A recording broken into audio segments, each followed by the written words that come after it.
Ka MLA Jong Seng NPP ke Santa Mary Shylla kalau Pynpaw ke Jingtikna bagi Seng kan sejob ya bun tuli ke syuki hakan ke election KHADC bat JHADC ke Bansawan. Aba ai jeng crunch ke lap thai khubor ke kong Shylla kalau ong bagi Seng ke don kam tang ban kendo ya ki pat ba bat yathu ya ki syapang ki kam penroi ke balawanra daga sarkar MDA na ke benta jong ki pat ba bat ki breu ken satikna ban ai ke vote jong ki syaka Seng NPP. Haba kili syapang ke Seng VPP ke kong Shylla kalau ong bakani ke Seng kala ban yalam baklai ki pat ba tang shisien Henry ki nong tap vote ki nom sha elam bakla biang sa shisien. In Gentle Hills, yes, we are ready for the elections. We have our candidates everywhere in all the constituency, and we are hoping that we win this time. Every party has their own, their own strategy of working.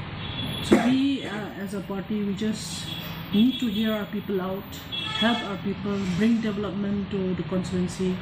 And for now, the government is doing a lot of development in everywhere, especially concerning my constituency. We're getting roads, we're getting different kinds of schemes which they never get before.